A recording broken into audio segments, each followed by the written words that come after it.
What is going on, everybody? Welcome on into the Investing Bros live show. We've got a lot to discuss today because, yes, crypto markets are down, especially Bitcoin, back down to those same levels we dipped down to just the other day. However, there's a lot of things in the news that are absolutely fantastic if you're looking at the long-term bull market, and there is nothing getting more momentum at the moment than Cardano. But wait, I thought Cardano was dead. Well, turns out it might just not be. How high could Cardano go off this bullish news? What are the details?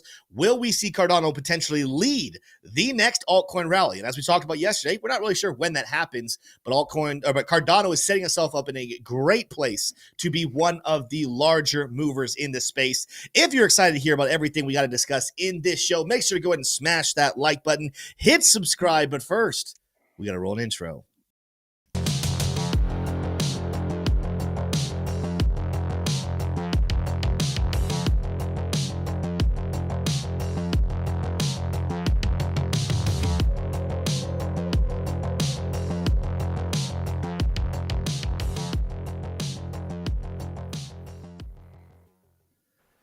All right, ladies and gentlemen, let's go ahead and get on into some details here. Welcome on into the Investing Bros live show. I got these two fine gentlemen with me. Got Smay down there in the bottom right. I got T-Shroom in the bottom left. How are you guys doing today? I'll start with you, Smay. How you doing today? Oh, well, I'm doing fantastic, Tim. And I just wanted to say, guys, yesterday was my puppy's birthday, and she had a little birthday party, and I forgot to mention it. So everybody in the chat, please say your happy belated birthdays to my dog, Maple. She turned 1 year old.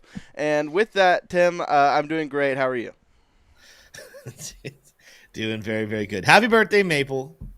Maybe we'll see more of her in future content. Who knows? Unless she's shy of the camera. We also got T-Shroom over here, bottom left. T-Shroom got a couple of his own pups in the house there somewhere. How are you doing today, T-Shroom? I'm doing great, Tim. I'm doing great. Better than I deserve, some might say. Yeah, my dogs are Yeah. doing really good. Had to go to the vet last week. I don't know if I shared that with you all. We had something come up, and I won't describe it because it's a little yucky. But my Yeah. dogs are on the mend. They're doing better, and they'll be going in next week for a checkup. And I'll be sure to keep you all up to date on that detail.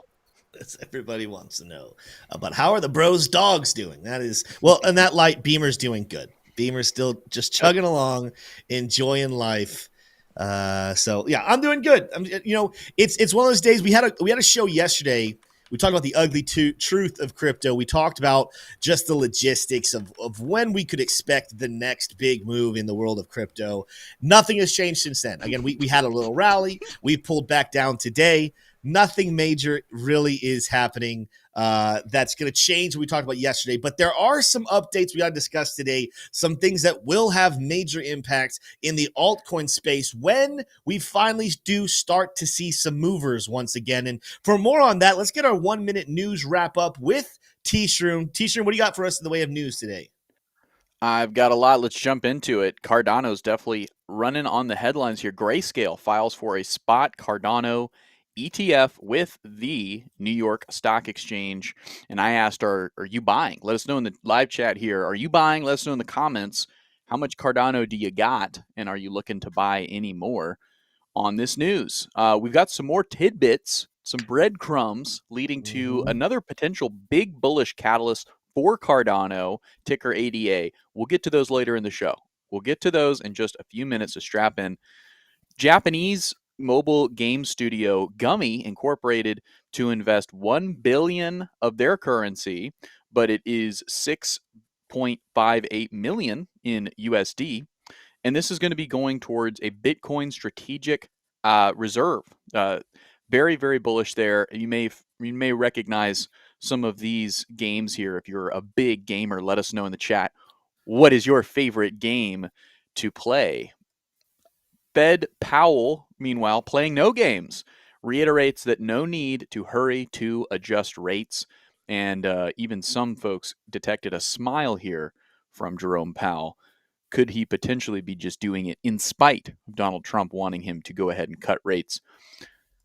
Got some more news here. Hong Kong updates its investing visa policy, now accepting Bitcoin and Ethereum as proof of wealth to meet the 300 million Hong Kong dollar net worth requirement.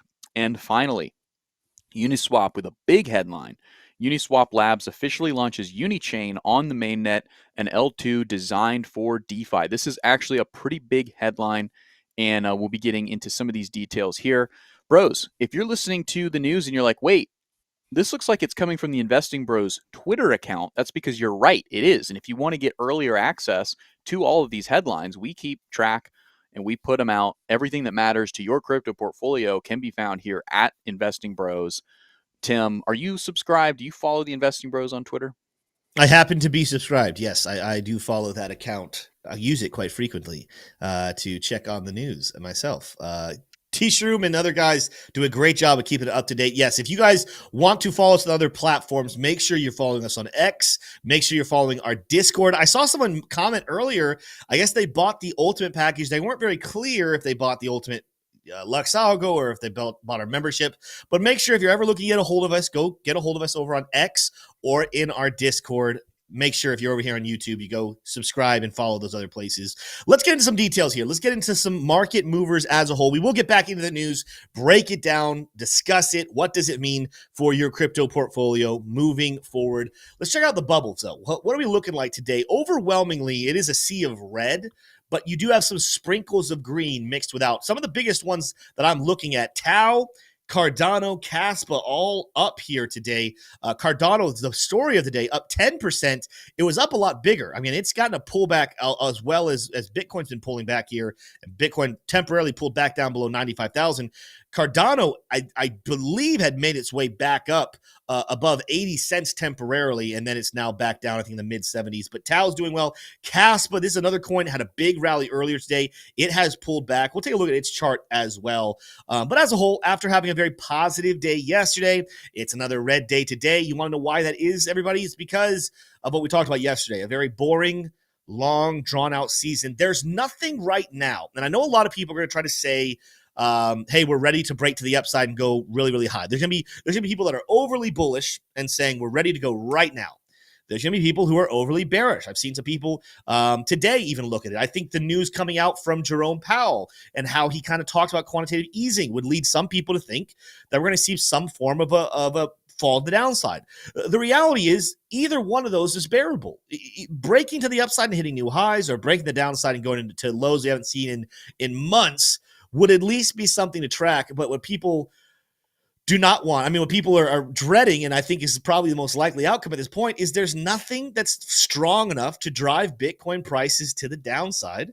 And there's not enough to draw it to brand new all-time highs either. More than likely, we are stuck right now in a little bit of a cycle between 90,000 and roughly 108,000, give or take, that until we get some sort of larger news, this is probably going to be a zone that we stay in for quite some time. As Dips for Buying just said, it's so boring right now. Absolutely, it is so boring right now. And you know what you do when it's boring? You trade, because the easiest and best time to be trading is when the markets are boring. And if you're looking for a platform to start trading right now, we have so many things happening with Blofin, but check out our Blofin link down below. In a time period where trading is easy, where the buy signals and sell signals are very easy, you're going to want to take advantage of it right now, and there's no place better than on Blofin. By the way, there's a trading competition that's happening right now that when you sign up with our link, you automatically get entered into. Also, for the next month into, I think, March 7th, depending on how much volume you trade with our link, you will get back cash prizes. I will drop a picture in our Discord later today so you can see what it is. But start trading on Blofin today and win some cash as well. With that said, let's get back in here and let's take a quick look at what's happening with Bitcoin. Did not mean to keep that marker drawing. As you can see, after bottoming out on a level we talked about for a whole week last week, we rallied back up to our level of resistance, back up here towards 98,500, and we have since rejected, and in very short time frame today, in just a short 8 hours, we got rid of all of the gains that we did have from just a couple of days ago. Now, it does look like we're finding some nice, strong support as we are double bottoming on those levels. You will see the nice high volume coming in, kind of giving us a changing of the guards. Yes, in this short time frame, when you're looking at the last couple of hours, we have had major selling pressure. In fact, during that major selling pressure, very few bounces whatsoever. I mean, a little bit right in here for 2 hours, but as a whole, a major drop. But we're seeing this high volume come in, kind of telling us there's a changing of the guard. Instead of the heavy selling pressure, we're now looking at some heavy buying pressure come in as well. So that's a very positive sign right there. If Bitcoin were to keep dropping, as I said, we're going to have several levels of support down below us. You're going to look at this red line on the bottom side, somewhere in the world of down just below 94,000. If we want to drop even lower than that, you are going to see, if we can load up here, there we go. You're going to start to see some levels down here. The flat support of the lower 90,000s. That's been a strong support since back in early November. As a whole, though, the reason I do believe we are seeing some turnarounds, if you go down to lower time frames, it's not just the volume coming in. You're going to start seeing some buy signals coming in here on the 10-minute, on the 15-minute. I do believe we have a buy signal coming close. We just got to see that money flow go positive, but we have the reversals. We have the bullish momentum. This continues all the way up back towards the 1 hour chart where we don't have the buy signals just yet, but we do have some positivity starting with the RSI being back below 30, with the MACD looking like it wants to start crossing back towards the upside. Look for a potential short-term bounce back up as the day closes today. And again, we could easily just make it all the way back up towards 98,000 and still not have any type of major breakout. But today, it's not so much about Bitcoin. It's actually what's happening instead of Bitcoin that's getting everybody's attention. If you take a look at the Bitcoin dominance chart, not breaking any new crazy lows, but it has been dropping dramatically over the last couple of hours itself, coming back down towards that 61%.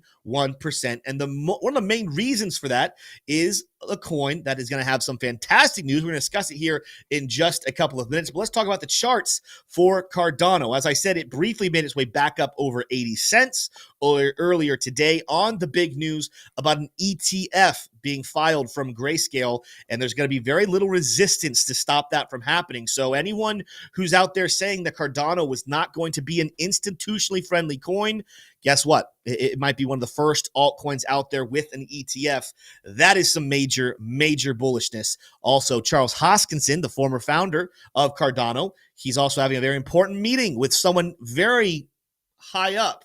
Who is it going to be? Well, there's some breadcrumbs that he's left us, but again, we'll discuss that in the news section here just a little bit from now. But Cardano, again, very strong bottom position here back at 65 cents. This isn't going to be quite the golden pocket like we've seen with several other projects, but it was a perfect bounce off of the 0.5 level of Fibonacci. And now with a double top, here we start to ask the question, what's going to happen next for Cardano? That's going to be very, very big. What's a good thing right now is that on the 4 hour chart, even though we are seeing red reversal and bearish momentum, we still have some positive money flow flowing in on that 4 hour chart. I'm going to go down as low as the 1 hour. Here is where you will see we did get a sell signal in, and that's what's causing some of this pullback. But if I pull this up, you'll notice we've already made a bounce here very nicely off that 1 hour smart trail, which means, technically speaking, the largest sell signal we're getting on Cardano, that 1 hour chart, it has been sufficed. It has done exactly what it was supposed to do. Now the question is going to become, do we remount and start to move back to the upside? It does look like we're starting to see some of that bounces. The RSI bounces on the 50. The MACD starting to curve back to the upside. What I want to see, though, to feel better about Cardano, as I start to zoom out and take a look at what is happening here, the last major high we had on Cardano, you could make the argument it's actually way up here back at 116. I'm going to settle with right here on 98 cents. I would really like to see Cardano to feel bullish again. Let's get back above this red line. Let's break above this last high before the big drop back on February 2nd. Let's get back above $1, and you can start really talking about some big stuff happening with Cardano. But with the news we're about to discuss here in a couple of minutes, and the fact that this is a very, very bullish formation that's in play right here. In fact, if you were to go all the way out here towards the daily chart, there's going to be people out there that say at the very least, right, so in a more conservative manner, this would suggest that Cardano is ready once it breaks back above this red line to make a very strong move back up towards $1.50 at the very least. A much stronger move that you're going to see Cardano bulls out there talking about would be a potential bull flag pattern. When you take the length of this explosive flag bull that started back on November 5th, you move this over to the last support touch. This would suggest a much higher rally here for Cardano. Not quite back to new all-time highs, but it would get us over that $2 mark, pushing towards the $3 mark. And then you start to ask the question, well, what about the long-term perspective? If one of the biggest problems with Cardano was institutions weren't necessarily interested in it, but now we're starting to see not only is there an ETF coming that will bring in institutional adoption, but potentially something really big with a really powerful player. Could we see Cardano make its way towards $10? I'm going to save that conversation for us to get into once we get into the news of it all. But if you are a Cardano holder, a Cardano supporter, make sure to go ahead and drop a 1 in chat. Smash that like button. If you don't like Cardano, explain to me why. Even with this news, let me know your thoughts on why you still think Cardano is a disappointment in the crypto space. I'm just seeing the wins pile up over and over and over and over, but I would be more than happy to hear a case for why Cardano is still a failure of a project. I love hearing different opinions. With that said, though, I'm going to go ahead and cut the TA short here. We'll do more TA later in the show if time allows it, but I want to throw it back to you, T-Shroom, to get in to some of the juicy details. I kind of laid some groundwork. I kind of mentioned details here and there, but what is going on with Cardano? Why is it right now the top moving cryptocurrency amongst the top at least 20, 30? What's going on that's making people so excited about this project? Absolutely, Tim. Let's get into it. And go ahead for me and smash the like button, bros. Very, very important that we get that going. But there's two things going on right now in the Cardano universe that is very, very bullish. The first is Grayscale filing for the spot Cardano ETF with the New York Stock Exchange. This is bullish. My hunch is that this actually gets passed and we will see a Cardano ETF. Yes, you heard that right. Maybe you've grown numb to hearing these acronyms. It is a Cardano ETF in 2025 being introduced, and T-Shroom saying that he is thinking it will be passed. But it's not just that. There's more bullish news for Cardano hodlers. This is Charles Hoskinson posting a couple of breadcrumbs here. So he posted this yesterday around 5 o'clock Eastern time. He said VIP dinner got moved from the 22nd to the 1st. So the super important meeting is early March now. Super important meeting. Super's kind of a big word.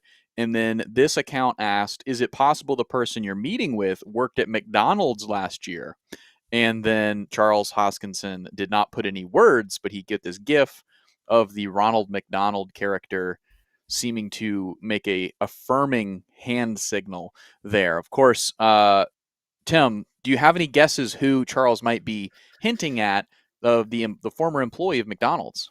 Well, when you say this, McDonald's, and I don't think it has to do necessarily with being an employee necessarily, Shroom, although that's a coincidental detail here. I think what he's leaving the breadcrumbs for, if you have the other one, he left another breadcrumb under a different comment. Can you show that one? Oh yeah, I've got that. I've got that lined up. But Tim, it sounds like you're coming up short when it comes to guessing what employee at McDonald's he may be referring to. I've got a guess right here. Smay, if you go to my screen, I think you might be referring to this employee of McDonald's. And yes, Tim, you're right. There is another breadcrumb that was left by Charles Hoskinson. Let's take a look at it now. What could it mean, ADA Bulls? Let me know down in the comments. Charles Hoskinson said VIP dinner got moved. This was another comment to that Twitter post. He said, Houston said, any idea what the menu will be? What could be on the menu for this super important meeting that's now been moved to early March? Charles Hoskinson using some English words here to communicate. He said Diet Coke will certainly be on meaning the menu. Diet Coke will certainly be on it, the menu. So, Tim, this leads me to one conclusion, and that is this gentleman may be meeting. Yeah, you spoiled the bag there, Shroom. You had to wait. You got to put the two together because one clue in and of itself, you have a grouping of people. It's about finding the overlapping diaphragms of different things. A lot of people like McDonald's, right? A lot of people in the government probably like McDonald's. It probably wasn't RFK, right? I think we could go ahead and say when we had the McDonald's queue or the Coke queue, no RFK, not happening. Okay. Multiple people like Diet Coke. Multiple people in the government like Diet Coke. Elon Musk has been seen several times drinking Diet Coke. So there was speculation on both sides. You did jump to it. You let the cat out the bag early. It's the overlapping here. What is somebody who has something in relationship with both McDonald's and, yes, of course, the joke was that Donald Trump worked there for a day. I will shock some people. He was actually never officially an employee, as some of our favorite influencers like to point out to us. But he is famous for both loving McDonald's. McDonald's is one of his favorite meals and his favorite drink to wash it down with. In fact, they say it's actually funny him and RFK are friends because people that know Donald Trump will say you never see him with a glass of water. You never see him with anything except for Diet Coke. So yes, the cat's out the bag. Charles Hoskinson is not doing a great job of hiding. It very much looks like he has a meeting scheduled with the president of the United States on March 1st. And of course, the significance, if anyone has not connected the dots just yet, why is it important? Why is it significant to meet with Donald Trump? I mean, I think no matter who the sitting president of the United States is, it's cool to say I have a meeting with the president of the United States. But specifically in light of what's been happening recently, both Donald Trump and Elon Musk have made comments, as well as several other people in the government, that the spending habits of the government are nothing short of fraudulent, are nothing short of corrupt, and there needs to be some form of a system that we can track and keep the government honest and transparent with how we are spending these trillions of dollars of taxpayers' money. Hopefully soon it's not taxpayers' money, but that's a different concept. And it's been proposed that by putting the spending habits of the government on the blockchain, this would allow for us to be able to track and monitor government spending. And we on this channel told you guys the other day, there's not a single coin out there that makes more sense than Cardano. I would be okay with anyone, right? Any cryptocurrency that puts transactions on the blockchain, that does it so that we can see what's happening, I would be okay with any of them. But when you look at how each layer one or each coin is created and how it operates, and then you look at the needs and desires of what a government coin would need to track the spending, not a single one makes more sense than Cardano. So while we cannot tell you with 100% certainty that he's even meeting with Donald Trump, we can't tell you for sure this is what's on the docket. It's just the timing and details very much make it seem like if Charles Hoskinson is meeting with Donald Trump, that has got to be the number one reason to do so.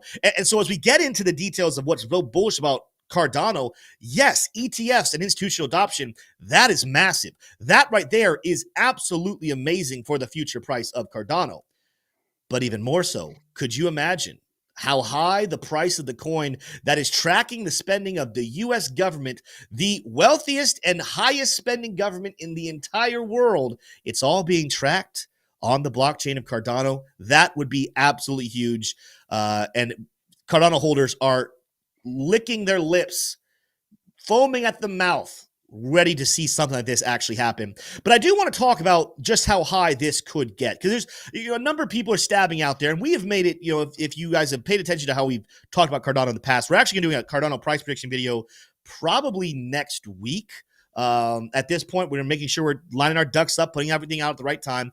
But I'll just go ahead and spoil something. The Moon Boy scenario, again, my situation of saying this isn't what I expect to happen, but if all the stars align and if lots of money flows in, Cardano could go as high as $10, okay? I said all over the internet today, on X, on YouTube, people talking about a $10 Cardano. And just so you know, eventually, someday, I think it's a surety Cardano hits $10. The question, though, is does it happen in 2025? Does it happen in 2026? Does it happen in this bull market, or does it have to wait for maybe 5, 6, 7 years down the road? And the reason why this should be a question that people are asking is because you need to make sure before you ascribe any price to any asset, you're doing your due diligence about the tokenomics and what is really doable. And for that, you need to make sure you're aware of something. And again, I'm going to talk about this in my price prediction video when I put it out there. But for us to get even just short of $10, right? For us to get to $9.75, we're going to do nice and clean numbers. What market cap do you guys think that that Cardano would have to be at? I'm going to give you guys like 10 seconds to go ahead and guess right now, how high of a market cap do you think Cardano would have to get to? And then ask another question. How high do you actually think the market cap can get? So for reference, let's just make sure we're on the same page here. Cardano currently sitting at coin number 9. You can go to my screen here, Smay. It has a market cap of just under $25 billion. Oh, it just updated. I don't know why it updated like that, so it must have been old screen. So I take back what I said. Just under $27 billion. It probably was because it was reading it from like yesterday, and I guess I haven't refreshed this page, and it's now up like $3 billion since then. But my overall point here, currently $27 billion. Okay, it's going to go up. But how high do you think is a realistic level for it to go up? And how high do you think it actually will go up? Well, for this, even though it's hard to pinpoint the exact number, you also need to understand that currently Cardano has a circulating supply of roughly 35.19 billion tokens. And realistically, based off of how we've seen the tokenomics play out and the inflation rate, what you should be expecting, oh my gosh, what these ads are ruining everything. What you should be expecting is this number, let's say it were to happen at the end of 2025, probably somewhere just south of 36 billion, somewhere in the world of 35.9 billion tokens, okay? With that, some of you guys have already started to do the math in your head. If we're talking about a $10 Cardano, that would mean that we would need to have over a $350 billion market cap. Again, right now, roughly 27 billion. We're talking about more than a 10x, obviously. We're talking about going all the way up to $350 billion. And technically, that would only put us at $9.75. So I think someone in chat said 355 billion is the number. Let's go with that. 355 billion. I'm not saying it's impossible. You can go off my screen now, Smay. I'm not saying it's impossible for Cardano to get that high. That is a level that Ethereum is currently at, I think, or just below. Ethereum right now is at $312 billion. So it's absolutely doable. I just want to start asking the question, is that the realistic scenario for this bull market? Even with the ETF, and if the United States government goes ahead and backs and tracks their spending with Cardano, that would be the recipe for a $355 billion market cap. It just, to me, still seems a little high. I myself still like that world roughly of around $7 as being a very good spot to keep an eye on how high Cardano could get. But don't get me wrong, I'm not rooting against $10. I hope we go higher than $10. I would love to be wrong here. And the market cap of Cardano goes somewhere in the world of 500 billion, 600 billion. So I would love it. My portfolio would look very nicely if that happened because I hold a good amount of Cardano. But at the same time, I want to make sure I'm being realistic with expectations and saying, unless we think that Cardano is going to jump the likes of XRP and Solana and possibly be the number 3 or 4 coin, I think having an expectation of more like 250 billion, it should be our north end of what we're really expecting on Cardano. Everything over that, we're pleasantly surprised. But to me, trying to pinpoint and say I'm predicting 355 billion on Cardano, it still seems just a little too optimistic, a little too hopium, a little too high for this particular bull market. Come back in 2030, no problem. We'll probably way higher than that. But for now, I think $10, it's an interesting one, but it's just a little out of reach of what I think a realistic expectation should be. Let me know in the comments, though. Again, we probably have a lot of Cardano people in here. A lot of you probably even think that $10 is too low, and I get that. I understand that people are super, super bullish on Cardano. I'm bullish on it too, but I try to maintain a level of realistic expectation. And to me, people are going to think that I'm crazy saying 250. I think $200 to $250 billion in market cap is the much more likely scenario for Cardano this bull market.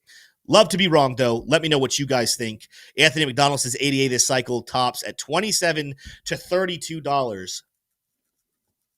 No. That is multiple trillions, my friend. I do not think that happens. I think that that'd be awesome. If Ethereum gets the ball rolling, Ethereum could get over $1 trillion. I think that XRP and Solana, if some real magic happens, could potentially scratch $1 trillion. we're not gonna, this bull market's not going to send too many coins over $1 trillion. I think realistically we're looking at two: Bitcoin and Ethereum being over $1 trillion. I would love to see Cardano over $1 trillion in market cap. I just don't see that. I don't see it being ready for that just yet. Yeah, Like the thought though. a LOL little says high. XRP is already pumped. It's old news. I disagree. A lot of things have already pumped. That doesn't make them old news. That just means that was part of the initial pump. Go back and look at bull markets of the past, especially. I'm not even talking about crypto. Think about bull markets of exciting new trends and exciting new technologies. They can really get going. And remember, you might be saying, Tim, XRP is not new. It's not new to retail, but it is brand new to institutional investors. And we are watching XRP and Ripple Labs create relationship after relationship after relationship with the institutional space that I still think has a long way to go. By the way, we used to pin Cardano and XRP against each other. We used to act like if you like XRP, you have to hate Cardano. If you like Cardano, you have to hate XRP. I've always hated that. They are in relationship together. I think Cardano doing well is good for XRP, and XRP doing well is good for Cardano. They already have a relationship. They're working together. So this tribalism of saying one's going to succeed and one's going to fail, I think it's actually an incomplete picture of what the markets could actually do. And I wouldn't say just because XRP had an amazing run already that run is over. I think XRP's got a long, long way to the top, just like Cardano. I agree. Yeah, I think this is so far from over. I love what I'm seeing in the chat though. Love what I'm seeing. I love Tony Roses says I hate them both equally. Well, there's you go. There's a fair valuation from one of the bears. With that said, though, let us know. Continue in comments. Let us know what you think about the altcoin space. Will Cardano lead it? Will Cardano get to $10? Let us know all of your thoughts down below. Just how high you think it can get. Let's keep going. We got some other headlines, other news, other than just Cardano that we want to break down and discuss before we call it a day for today's show. So, T-shirt, let's get back into the news. Take it away. Absolutely. Well, it looks like this is kind of just in. Virtuals IO goes live on Solana. That's a big boost for yeah, they're one of the coins moving today. That makes sense. Yeah, we haven't heard a whole lot from them, and now they're getting listed, or they're getting on Solana. So that's pretty good there. Going back here to the Uniswap headline, because this one's pretty big as well. Uniswap Labs officially launching their Unichain on mainnet, L2 designed for DeFi. Big stuff from Uniswap here. Launching as a stage 1 rollup with 1 second block times. It only gets better from here, they say. Uniswap's launch of Unichain follows the recent V4 release, emphasizing rapid blockchain scaling. And Unichain's 1 second block time and upcoming flash blocks aim to enhance DeFi efficiency, aligning with trends towards faster transaction processing. This is a strong play here. And they're also dangling a carrot in front of investors for the future too. More incentive with this flash blocks in the future. So, powerful headline here. Becoming an L2. Obviously they're known for being one of the top dexes on Ethereum. I believe they are the top dex. And now they're looking into the layer 2 game. So bullish for Uniswap. I don't know. I think the chart, it's definitely had a sell off along with the rest of altcoins, but this is probably one to buy the dip on. I know I have. I also bought AVE as well, another Ethereum DeFi play. Tim, do we want to do a little bit of TA here on Uniswap, or did you have any thoughts? Let's keep going. We got some stuff we have to get to a little bit later today. So today might even be a slightly shorter show here. So let's get through the rest of the news and do a couple Q&As at the end, and we'll call it a day for today. So let's go and wrap it up. Gotcha. Yep. The last thing here would be, the Fed Powell reiterating no need to hurry on to adjust rates. This is just bearish, right? There's just no way around this. This is also not necessarily what the market was waiting on. This isn't the biggest surprise, because if you go over here and look at Poly Markets, the March current spread is at 94%, no change, meaning they'd pause again in March. And then I believe it's the same pretty much all the way through June. June gets a little bit less certain, only 64% folks betting that it's going to be a pause in June. But the fact that it's the majority all the way through for the next 4 months is not bullish. It's not bullish for small cap equities, in the United States or Europe or anywhere, it's not bullish for altcoins, right? And we really do want it to be bullish for altcoins, obviously. So what do you do about that? Well, you take advantage of the low prices. You take advantage of the weak hands selling the altcoins. T-shroom, you always say that, but it's really true. And that is what leads people to becoming wealthy. It's not just in crypto, is you wait until the noobs have left the market, they've gotten impatient, and then you buy. And that's what institutions do again and again and again. So, that's really the wrapping up of the news, though, Tim, just not what we want to see from Powell. Very, very interesting. Yeah, I think it's one of those things that it continues this concept of like that might be one of the biggest reasons we're not ready to break to any new all-time highs just yet. We talked about that yesterday. The biggest catalyst, if you missed yesterday's live show, the biggest catalyst we are waiting on to break to brand new highs is going to be, number one, regulatory clarity. That has nothing to do with Jerome Powell. That would have everything to do with the American government making some decisions on how we're going to handle altcoins, how we're going to handle Bitcoin. Is there a Bitcoin reserve? What are tax policies surrounding cryptos? We're waiting on something to come from that, or we're waiting on a stage of quantitative easing where a lot more money will be added to the markets, high liquidity will then be able to pour into risk on assets. And what we're hearing from Jerome Powell is a continual long game of not wanting to play his cards, but he's acting as if there's nothing that's going to be helping him make a decision to go into quantitative easing right now, which is fair in the sense of inflation isn't bad, but it's not out of control. And the same thing with the data points of unemployment, even though I think, if you listen to a lot of people who are operating in the real world, who are operating in the United States, we are watching companies lay people off. We're watching people we know and love struggle with unemployment, but the data doesn't suggest that's a problem yet. Without that happening, I'm not going to be one of the ones who thinks that Jerome Powell is trying to make a statement to Donald Trump. I don't think he likes Donald Trump. That's pretty obvious. But I don't think he's going to manipulate his job and manipulate details to try to piss off the president either. I think he genuinely is thinking, I need to do the best job I can. And right now, we are not in a spot where we need to cut and we need to continue to tackle inflation, which is a responsible decision. Well, as long as he can continue to go against inflation and not cut rates, that's going to keep us out of being in QE. This could all change. This is what he said today. Next week, data could say something completely different, and he comes out saying, guys, we're going to have to cut rates in March. We might have an emergency cut. Like, you need to understand things can change quickly. Don't read into today and say, well, that means the rest of 2025, there's no QE coming. It just means as of right now, there's no reason for it. And because of that, that's the reason why we're not seeing any massive new all-time highs coming in the crypto space. That's what we are waiting on. So it might still be a long, boring, sideways price action for crypto. That's just the reality of it.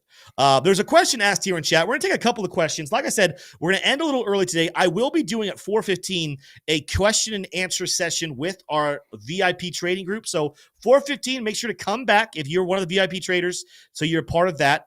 But there was a question asked in here by Austin Hicks. He said, serious question, bros. Has your opinion or bullishness changed on KASPA since it's not a US-based crypto? Okay. So something to think about here. What he's getting at with US-based crypto, let's kind of tackle that. There's rumors, rumblings, potentials out there that Donald Trump has said that he would like to get to a place where he wants the United States to be the world capital of crypto. He also wants to incentivize crypto companies to build in the United States. So one of the plans he kind of said I might consider doing is making all US-based cryptocurrencies free of capital gains taxes for American citizens. So if you were to hold, let's say, I think Bitcoin would count there, but let's say other ones that created here like Solana, like Chainlink and others, if you held these coins that were created here, or if they are now based here, and now you have coins that come in like Cardano fit that list. I'm not going to be able to list all of them right here because there's so many of them. But effectively, if you hold that coin and you take profit, under Trump's plan, if it's passed, there would be zero capital gains tax. Well, of course, that's going to incentivize Americans to want to invest heavily in American-based cryptocurrencies, not the foreign ones. And at the moment, KASPA is not considered American-based crypto. That really has very little to do with my situation and how I'm viewing KASPA right now. My issue with KASPA, and in short, I'm not bearish on KASPA in the sense of I've given up on it. I'm not saying go sell all your KASPA. What I want to make sure people are clear, and I'm just being transparent here, And I think Crux might disagree with me. I love Crux. Crux definitely has a love for Kaspa.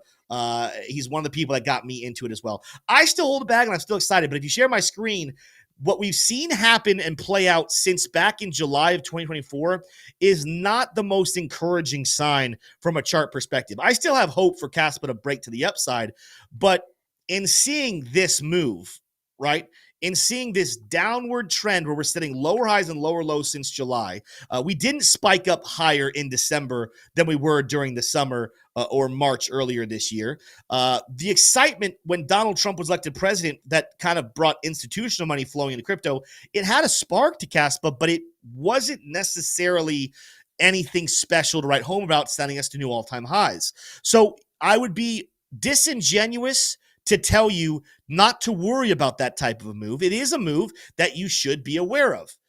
What's also kind of not liking, what I'm not liking about the charts right now is we broke below a long trending level of support. You guys see this zone, rising level support. We've been bouncing off it since January of 2024. Well, we lost it. And even the rally that happened today, because some people might say, Tim, Kaspa's exploded over the last 2 days. In the last 2 days, we actually saw Kaspa rally up over 28%, almost 30%. Well, yes, we did. Now take a look what's happened in the last couple of hours here as we've sold off. Where we sell off, we sold off on that blue zone. That former support now turned into resistance. That's a pretty bad look for Kaspa. I need Kaspa to get back above there to feel confident. Now, I'll say this. I think it will. I do think Kaspa makes moves to the upside.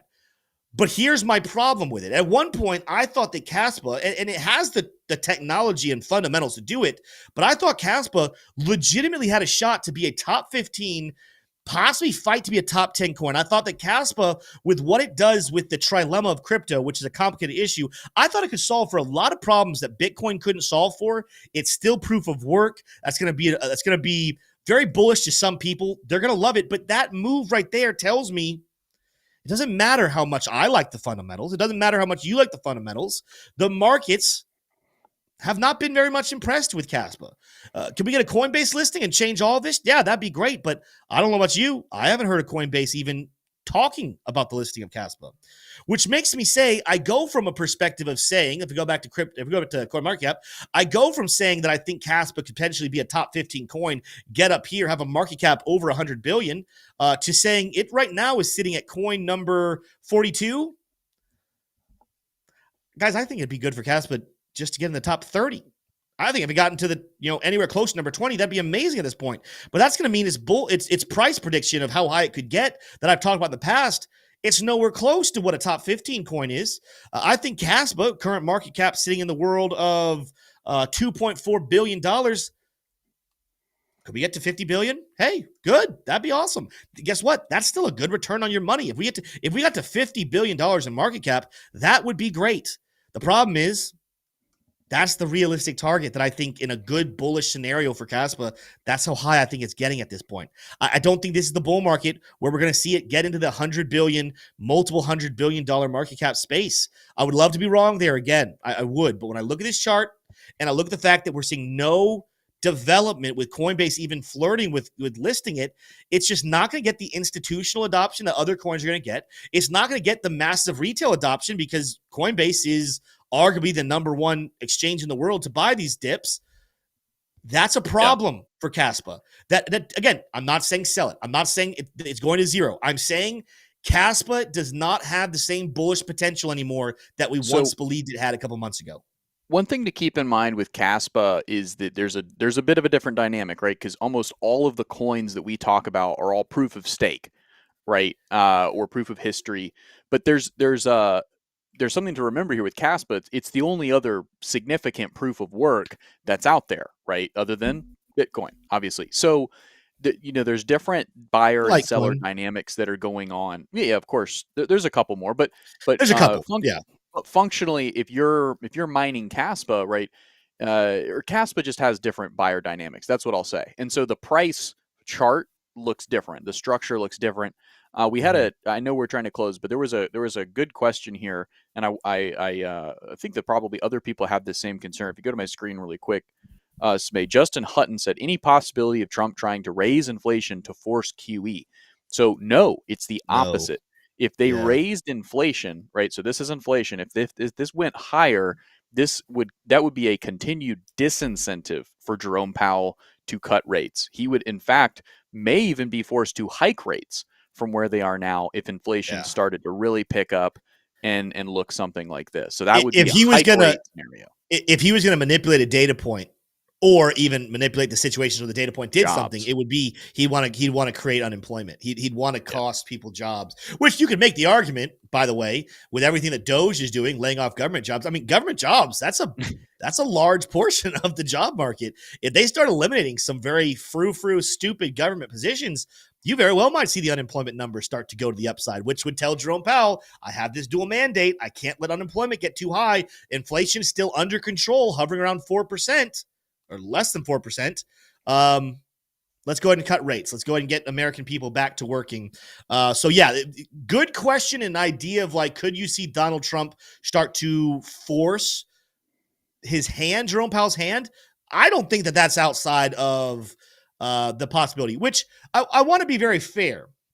And we're going to wrap up after this. We're going to go ahead and call it a show after this one. Make sure you guys just smash that like button, hit subscribe. I grow tired of seeing people on the internet who definitely lean left, defending anything that a Democrat or a leftist says or does, and never calling out the bad stuff. On the same side, I get tired of seeing people that lean right and conservative only ever supporting and saying such great things about Republicans and never calling out the bad stuff. I would not be a fan of Donald Trump doing something on purpose to try to force the hand of Jerome Powell. I would like to get to a place where our elected officials and appointed officials, because we didn't elect Jerome Powell, he was appointed, but I would like to get to a place where our government runs in a situation where they never do anything without thinking about what is best for the American people. They always do what they think is best for the American people. Don't try to force this person to do that or that person to do this just to get your way. I don't care if you're Republican, you're Democrat, you're Libertarian, you're in the middle. Don't do things to screw over the American people just to win an argument or a point over somebody else. Some of you might disagree with that. Some of you might say, no, we need Trump to do this. That's fine. I'm just sitting here saying, I'm for the American people. And one of the reasons why I voted for Donald Trump is because I think that Donald Trump is overwhelmingly for the American people. But if he does things that are against the American people, I'll call him out for it. It doesn't mean I disagree with every other policy he does. But if he does something that hurts the American people, you're not going to hear me get quiet and slide away in the dark. I'll call him out. I'll hold him accountable the same way I would hold anyone accountable, whether I voted for them or not. Hopefully, we do what's best for the American people. We get American people working. We get this inflation under control. We get crypto going back up into the right that can actually create generational wealth for families here in America. And guess what? When it's good for America, it's going to get very good for other people worldwide as well. That is why I'm so big on let's get America back on its feet. If you guys agree with that statement, drop a 1 in chat. Smash that like button. Guys, we're going to go ahead and call it a little bit early today, but if you have more questions, make sure you're joining our free Discord and following us over on X. Even if you're not ready to spend a dime on furthering your education in the Bros Academy and in the Bros community, you can join our free groups where the conversation never stops. You're going to be surrounded by thousands of other people that are like-minded just like you who want to make money and can help you right now. Go join the Bros free Discord down below. With that said, we'll see you guys tomorrow. Same time, same place. You guys have a fantastic night. Adios.